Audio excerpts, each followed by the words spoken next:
잠언 23장 19절로 25절 말씀입니다. 저와 여러분들이 한 절씩 교독하시도록 하겠습니다.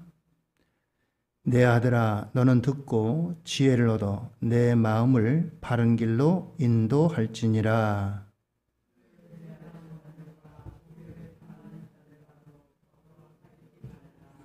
술 취하고 음식을 탐하는 자는 가난하여질 것이요 잠자기를 즐겨하는 자는 헤어진 옷을 입을 것임이라.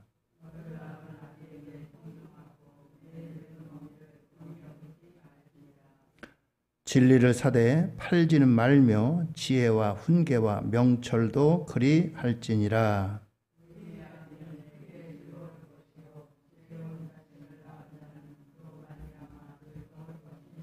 함께 읽습니다. 내 부모를 즐겁게 하며 너를 낳은 어미를 기쁘게 하라. 아멘.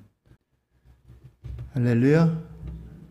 오늘도 하나님의 은혜와 축복이 우리 모두에게 함께 하시기를 바랍니다. 오늘 말씀의 제목이 효도가 뭐냐? 모자나 내가 되돌려 받는 것이다 라고 하는 것입니다. 잠언에 보면은 가난한 자를 구제하는 것은 하나님께 구워주는 것이라고 했어요. 여러분들 하나님께 구워주는 거래요. 뭐가요? 구제하는 게. 효도는 뭐냐? 내가 부모님께 행한 대로 내 자식에게 돌려받는 것이라는 겁니다. 내가 일방적으로 부모님을 섬기고 부모님을 위해서 수고하고 부모님을 위해서 헌신하는 게 아니라 나도 내 자녀에게 그대로 돌려받는 것이다 라고 하는 겁니다. 오늘 이것이 성경이 우리에게 교훈하는 바입니다. 우리 인천과 연관이 있는 메가더 더글라스라고 하는 장군이 있습니다. 이 사람의 별을 5개나 달았어요. 그래서 대장 위에 원수라고 부릅니다. 우리나라가 6.25로 어려울 때 저 부산 근처만 남았을 때 인천 상륙작전을 통해서 전세를 역전시켰습니다. 아주 전쟁에도 능숙한, 그래서 별을 5개나 단 사람이지만 이 메가더는 또한 기도하는 그러한 장군이었습니다. 아들을 위한 기도라고 하는 기도문을 남겼어요. 이 메가더 장군이 남긴 이 아들을 위한 기도에는 좀 길어가지고 제가 다 소개를 못 해드리는데 맨 앞구절에 이렇게 시작을 합니다. 주여, 저의 자식이 이런 사람이 되게 하소서라고 시작을 합니다. 그러면서 약할 때 어떻게 하고 또 이제 두려울 때 어떻게 하고 또 그리고 승리에는 겸손하고 뭐 이와 같은 쭉 기도가 있으면서 마지막에 이렇게 기도를 종결합니다.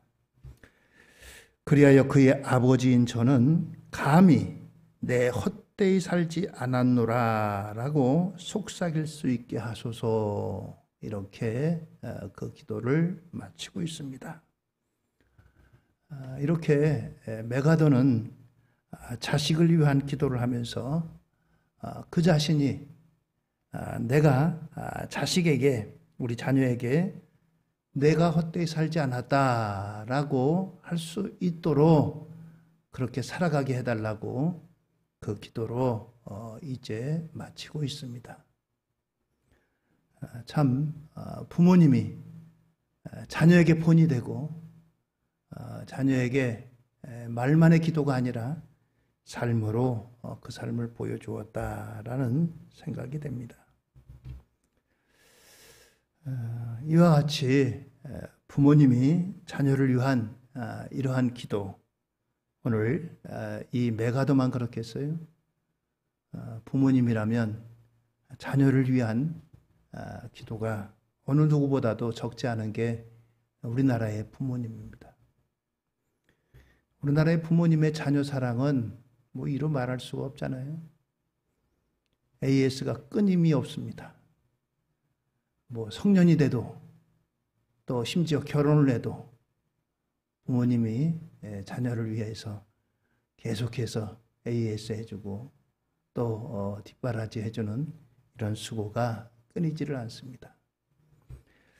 오늘 이와 같이 이제 부모님의 자녀를 향한 그 마음 어디에다가 그것을 비유할 수 있겠어요? 부모가 돼보고 자녀를 양육해보고 그래도 어느 정도 알까 모를까 깨달을 때가 되면 이미 늦은 때가 된다는 사실을 우리는 살아가면서 절실하게 깨닫게 됩니다. 아유, 부모님 조금 더 계셨으면 내가 좀 더 마음을 들이고 잘 모실 텐데. 그렇게 깨닫고 알 때쯤 되면 부모님은 이 세상에 계시지 않는 그런 경우를 보게 됩니다.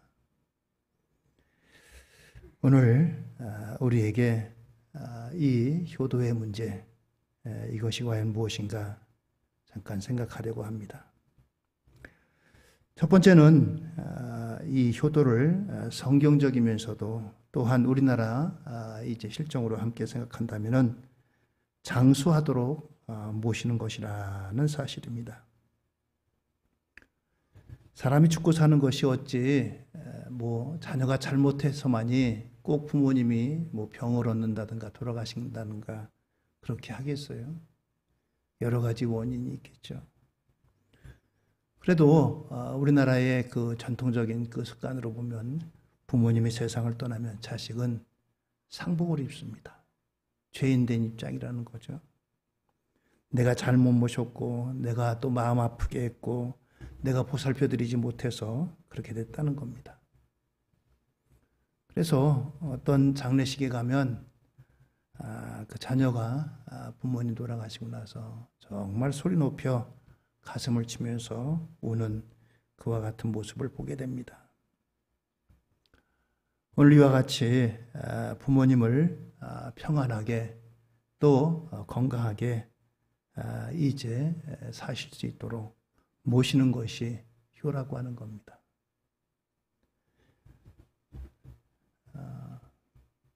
우리 부모님 세대가 이제 모든 사람에게 이 복지 혜택 그리고 또 의료 이런 혜택을 누린 게 얼마 되지 않잖아요. 저희 할머니 같은 경우는 60이 안 돼서 세상을 떠나셨어요. 그런데 그때 50대 후반이죠. 제 나이가 그 나이를 넘었는데도 그때 그 모습을 보면은 제가 이제 작년에 세상을 떠나셨나 어머니보다도 훨씬 더 그 모습이 참 뭐랄까요? 그 이제 노인인 것을 느낄 만큼 지금도 머릿속에 강하게 남아있어요. 고생을 많이 하셨고 또 그 당시에 사는 게 그렇게 어려웠잖아요. 갑자기 쓰러지셔갖고 병원에 모셨는데 이미 늦은 거예요. 그래서 60도 안 되신 연세에 세상을 떠나셨어요. 만으로 57세. 지금 같으면은 뭐 평소 혈압이 있으시니까 뭐 고혈압 약도 드시고 또 이렇게 관리도 하고 그러겠지만 옛날에 그런 거 못했잖아요. 어렵기도 했고. 교회 문제가 뭐냐? 부모님을 어찌됐든 간에 편안하게 또 그리고 이제 장수하도록 잘 모시는 것이다 라고 하는 겁니다. 두 번째는 편안하게 모시는 거예요. 장수하시고 이렇게 할 뿐만 아니라 무엇보다도 편안하게 이제 모시는 것이 효라는 겁니다. 먹는 거, 마시는 거, 입는 거, 거처하는 것이 평안해야 합니다. 우스갯소리로 그런 말이 있잖아요. 마지막까지 통장은 가지고 계셔야 된다고. 미리 내놓지 말고. 그래야 자식들한테 이제 섬김을 받는다고. 자식이 어릴 때는 자식이 부모를 눈치 보는데 자식이 나이가 들면 오히려 부모님들이 자식의 눈치를 보게 됩니다.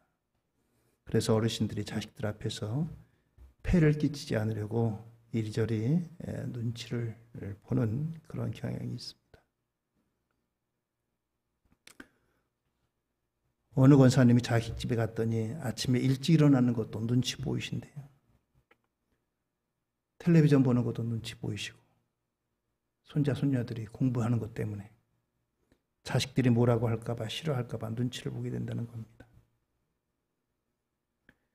어디에서 그래 봤는데 이런 글이 있습니다. 부모님들이 자식에게 이제 하고 싶지 않은 몇 가지 말이 있대요.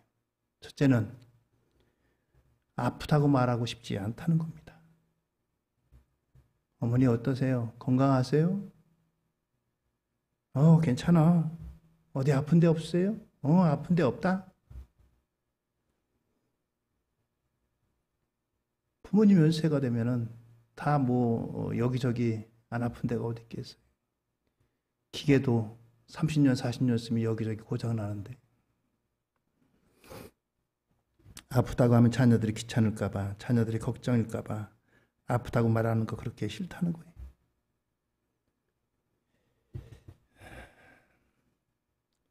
저도 어머니를 이렇게 작년 1년 전에 이제 세상을 떠나셨는데 생전 아프시다는 말씀이 없었어요.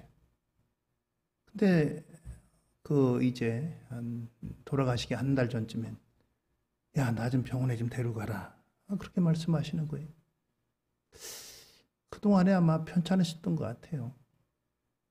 생전 몸이 이렇게 좀 허리도 굽시고 또 그렇게 완전하게 건강하신 건 아닌데 특별히 병원에 가실 만큼 아프다는 얘기는 안 하셨는데 갑자기 그러시는 거예요. 부랴부랴 여기저기 알아보고 병원에 모시고 갔는데 얼마 전에 세상을 떠나셨어요. 그 후에 연세 드신 부모님들이 자식들에게 야, 나 아프다 병원 좀 데리고 가라 이런 말을 하기가 싫다는 거예요. 안 하신다는 거예요. 왜? 자식들에게 폐가 될까? 자식들이 부모님을 잘 살펴서 말씀을 안 하셔도 병원을 모시고 가든지 이렇게 해야 된다는 거죠. 쉽게 초기에 고치고 회복될 수 있는데 그렇지 않다는 겁니다. 당신의 아픈 것보다도 자식들을 생각하는 게 바로 부모님의 마음이라는 거죠. 두 번째 하고 싶지 않은 말은 외롭다는 말을 하고 싶지 않다는 겁니다.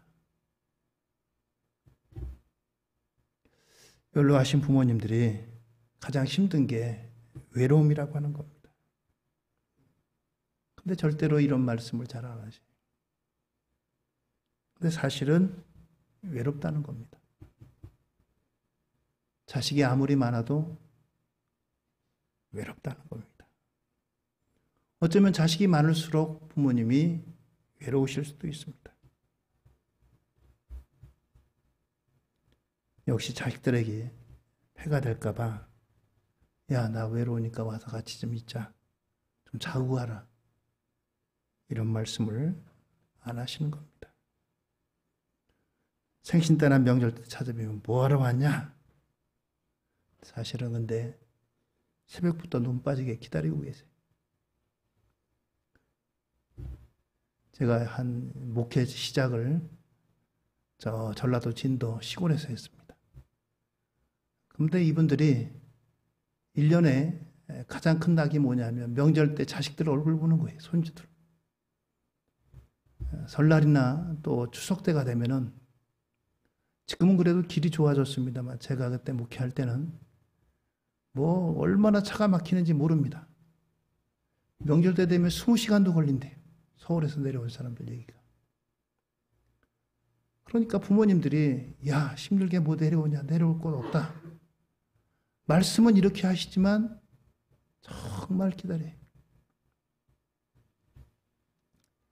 제가 있던 교회 그 마을에 어쩌다 이렇게 나가보면은 명절 때 오신 분들하고 오시지 않은 분들 얼굴에 쓰여져 있어요. 우리 자식 명절에 여기 왔다 하시는 분들은 얼굴이 환하고요. 그렇지 않은 분들은 자식들이 뭐 이런 이유로 저런 이유로 오지 않은 거예요. 그런 분들은 그냥 풀이 죽어 있어요. 풀이 죽어 있어요. 아무리 외로워도 외롭다는 말을 하고 싶지 않다는 겁니다. 세 번째는 배고프다는 말을 할 수가 없답니다. 연세가 드시면 자꾸 구진하기도 하고 이것저것 이제 그럴 허기진 것도 있는데 이런 것들 역시 말씀하시지 않는다는 거예요. 자식들 눈치 보고 또 많이 드신다고 하는 얘기 들을까 봐. 이게 부모님 마음이라는 거예요. 부모님 마음이라는 거예요. 우리가 자식에게는 그냥 안 먹는다고 해도 쫓아다니면서 숟가락 들고 먹이잖아요. 야, 이거 제발 먹어라. 부모님들은 그렇지 않는다는 거예요.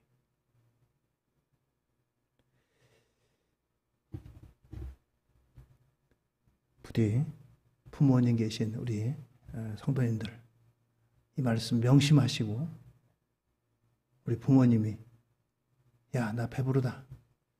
나 외롭지 않다. 나 아픈 데 없다. 어쩌면 3대 거짓말일 수도 있어요. 여러분들이 잘 살펴보셔가지고 부모님들을 편안하게 지금도 잘하고 계십니다만 이 말씀 여러분들 기억하고 부모님들을 보살피는 우리 성도님들 되기를 바랍니다. 최고의 효도가 뭐냐 그러면 부모님을 기쁘시게 하는 겁니다. 최고의 효도는 부모님을 기쁘시게 하는 거예요. 오늘 성경 말씀 잠언 23장 24절로 25절입니다. 의인의 아비는 크게 즐거울 것이요 지혜로운 자식을 낳은 자는 그로 말미암아 즐거울 것이니라. 내 부모를 즐겁게 하며 너를 낳은 어미를 기쁘게 하라. 라고 말씀했습니다. 부모님을 기쁘시게 하라. 그것이 효도다. 라고 하는 겁니다. 부모님은 구제의 대상이 아닙니다. 아이고 우리 부모님 용돈이나 드리지 뭐. 결코 구제의 대상이 아니라는 겁니다. 측은히 여기는 거, 불쌍히 여기는 마음, 이것도 효가 아니라는 겁니다.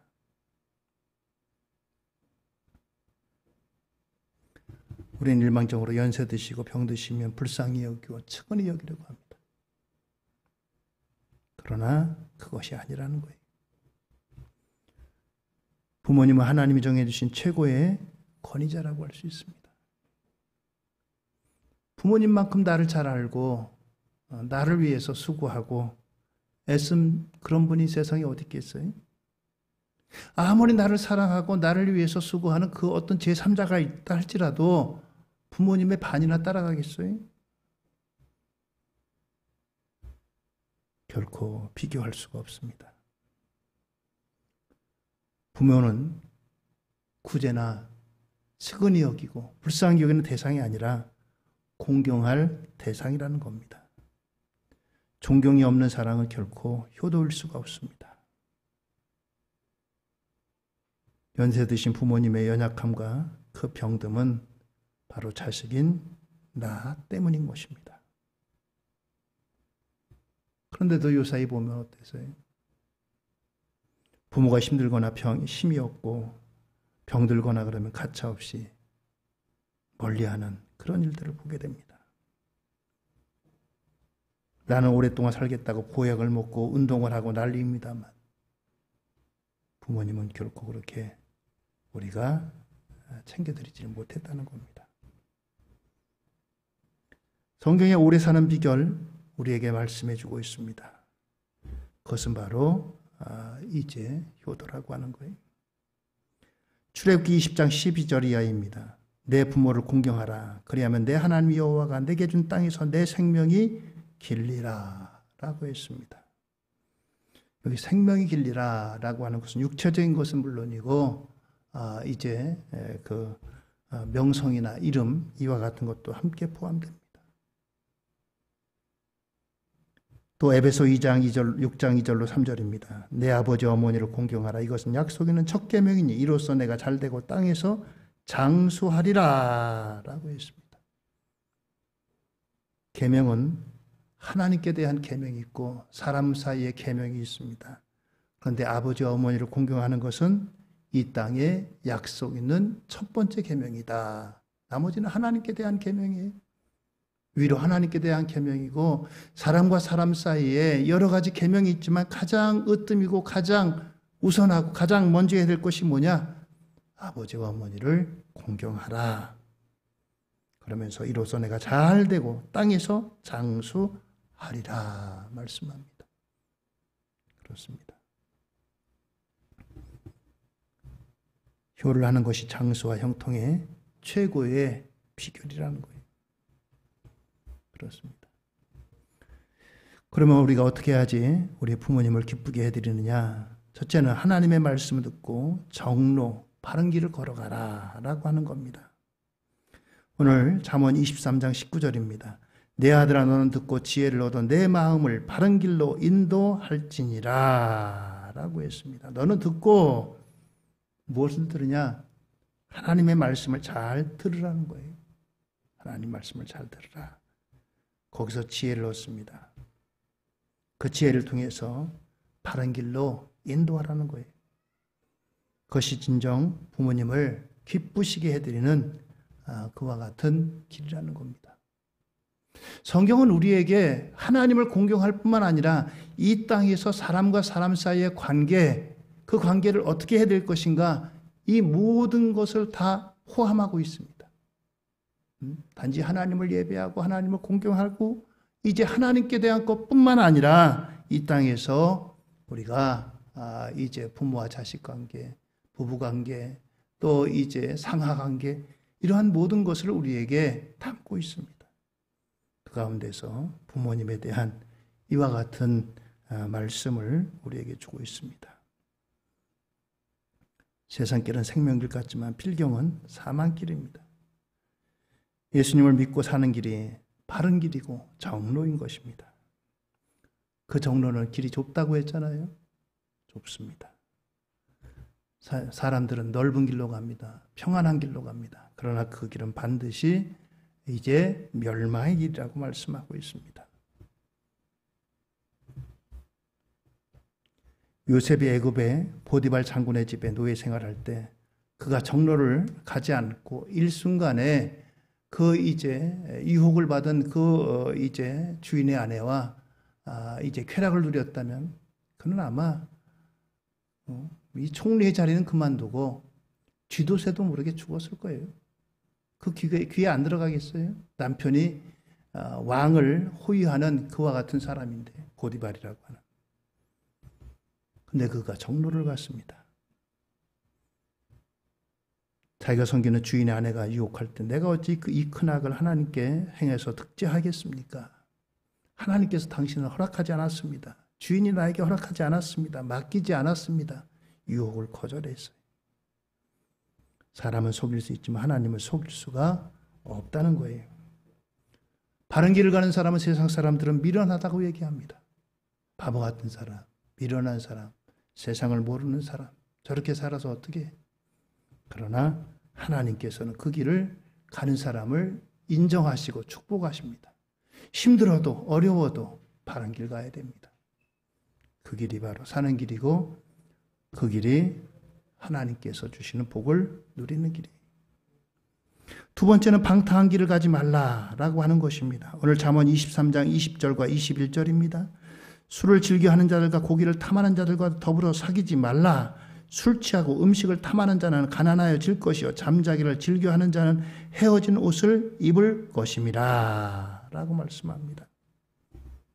술을 즐기는 자, 고기를 탐하는 자 사귀지 말라. 이것은 다른 말로 하면 육체 중심으로 살지 말라라고 하는 겁니다. 육체를 중심으로 해서 육체의 쾌락을 우선주의로 섬기고 그렇게 살아가는 삶을 살지 말라라고 하는 거예요. 이런 사람들의 공통적인 특징은 게을러진다는 겁니다. 가난해진다는 거예요. 그렇습니다. 그래서 술에 쪄들고 이런 사람은 이제 살지 말라, 본받지 마라라고 하는 겁니다. 어떤 분들은 부모님에게 이제 명절 때 선물 가운데 술이나 이런 것들을 선물하시는 분도 있어요. 한번 생각해 볼 문제. 하나님께서 술이 우리에게 좋다면은 술을 하나님께서 권면하셨을 거예요. 어떤 사람은 성경에 술 먹지 말라고 어디 했느냐? 술 취하지 말라고 했지. 난 술 안 취하니까 먹어도 돼. 잠언 말씀에 보면은 보지도 말라라고 했어요. 우리 건강에 유익하지 않을 뿐만 아니라 또 우리의 정신에도 건강에도 유익하지 못하고 여러 가지 유익하지 못한 것들이 많기 때문에 이와 같이 말씀합니다. 가난해지고 또 그리고 게을러지고 또 실수하게 되고 범죄하게 되고 경제적으로 손해보고 그렇기 때문입니다.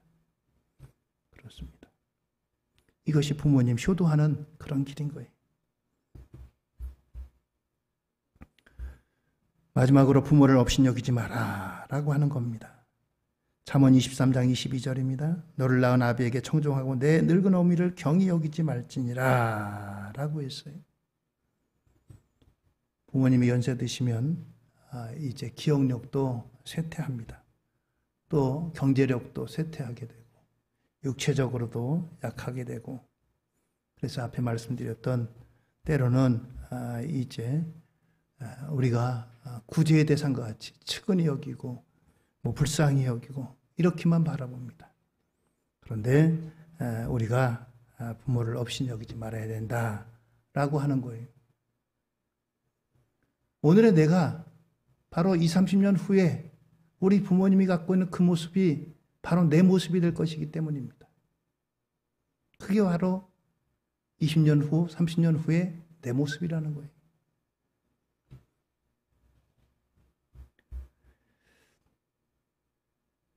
우리 부모님들은 여러 가지로 어려운 시기대에 이제 태어나셨습니다.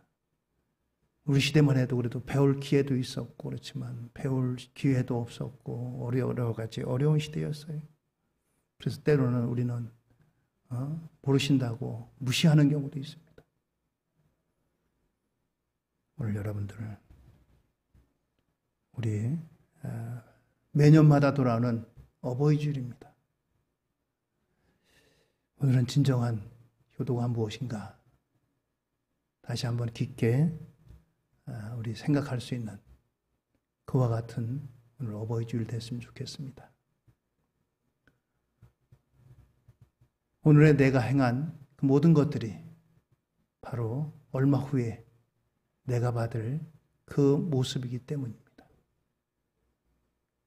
나는 부모님에게 무관심하고 부모님에 대해서 마음도 들이지 않고 그러면서 자식들에게서 이와 같은 것을 받기를 원한다면 그것은 헛된 것일 겁니다.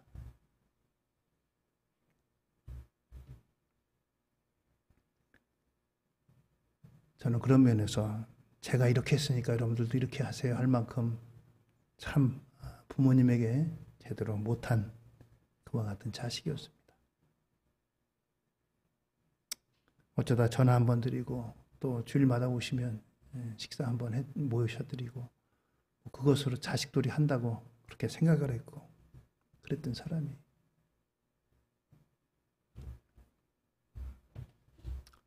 부모님 계신 우리 성도님들 기억하시고 오늘 어버이 주일에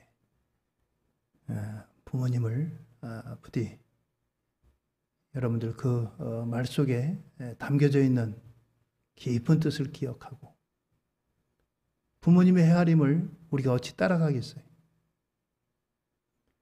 오늘 잠깐 우리 권사님 모시러 이제 가면서 라디오를 틀었는데 라디오에서 사연이 나오는 거예요.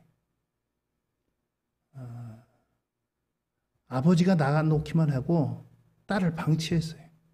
그 중간에 사연은 자세히 모르는데 그런다가 이제 아버지가 연세가 드시고 이제 아들들한테서도 부양을 받지 못했어요. 아들들도 전부 다 이 아버지를 나 못 모시겠다고 그럴 만큼 이 아버지가 좀 뭐랄까 좀 하여튼 자식들에게 이렇게 좀 마음이 사랑이 넓으시지 못한 것 같아. 그냥 하고 싶은 말씀 막 하시고 그런 것 같아. 그때 이 막내딸이 있는데 아마 막내딸이 아버지에게서 사랑도 못 받고 아버지의 존재 없이 살아갔는데 여러 가지 경제적으로 어려운 상황이었던 것 같아요. 그래서 할 수 없이 이 아버지를 모시고 이제 그 형제들로부터 이 아버지를 모시는 생활비를 아마 받았던 것 같습니다. 근데 이 아버지가 이제 집에다 모셨는데 야, 이 집이 뭐 이렇게 좁으냐, 뭐 어떠냐, 그리고 손주들한테도 좋은 소리보다는 뭐 너는 왜 이렇게 뭐 예법이 없느냐, 뭐 이런 식으로 다 자꾸 잔소리하니까 이 딸이 자꾸 싫은 거예요. 아버지도 도대체 나한테 뭘 해줬다고 아버지 이렇게 잔소리하시고 아버지 이렇게 마음 아픈 소리만 하십니까? 한 소리 했어요. 그래도 아버지는 기죽지 않고 그냥 계속해서 그렇게 하시는 거예요. 그런데 그 아버지가 이제 갑자기 쇠약해지고 정신이 오락가락하는 가운데 아들들이 이제 동생에게 찾아와가지고 이제 문안을 하니까 그때는 또 정신이 말짝 들어가지고 자식들과 이렇게 이야기하고 그러더래요. 그러다가 얼마 후에 결국 돌아가셨어요. 그래서 이 딸은 너무너무나 마음이 아팠습니다. 아버지가 진짜 자식에게 야 미안하다. 내가 너 이렇게 어렸을 때 너 돌보지도 않고 내가 멀리해서 미안하다. 이 한마디도 안 하시고 돌아가신 거예요. 그런데 이 돌아가시고 난 다음에 장례 치르고 나서 어느 친척 또 그 오빠들이 와가지고 이제 아버지가 하신 얘기를 하는 거예요. 야 아버지가 이렇게 말씀하시더라. 너 때문에 내가 이제 여기서 막내딸이 나를 다 돌봐줘서 내가 여기서 건강하게 지낸다. 내가 지금 봐서는 100살까지 살 것 같다. 그러면서 그 아들들에게 이 아버지가 아마 재산을 미리 좀 나눠준 것 같아. 야, 너 막내 동생에게 나를 이렇게 이제 돌봐주고 그러는데 집이라도 한 칸 살 수 있도록 니들이 힘을 모아서 좀 보태줘라. 그런 말을 남겼다는 거예요. 그래서 이제 그 오빠들이 이제 돈을 모아가지고 이 동생에게 장례 끝나고 나서 그 돈을 줬다는 겁니다. 경제적으로 어렵고 그러는데 이 막내딸이 아버지가 그렇게 살아계실 때는 뭐 막말하시고 정도 없고 그랬는데 아버지가 그래도 자식이라고 마지막까지 집 한 칸이라도 어렵게 사는 걸 보고 이렇게 남겨주고 떠났다는 그런 사연을 라디오에서 들은 적이 있습니다. 참 자식 입장에서는 부모님이 야속하고 또 원망도 되고 그렇지만 또 그렇게 이제 살아계실 때 따뜻한 말 해주지 못했지만 결국은 또 이 부모님이 자식 생각하는 마음으로 이렇게 그런 것들을 해줬다는 얘기를 듣고 역시 부모님은 부모님이구나 하는 생각이 듭니다. 이해라는 말은 영어의 understand입니다. 아래에 서서 바라봐야지 이해가 된다는 거예요. 높은 위치에서 밑을 내려다보면 이해가 되지 않습니다. 이해는 understand입니다. 아래에서 위로 올려다봐야 돼.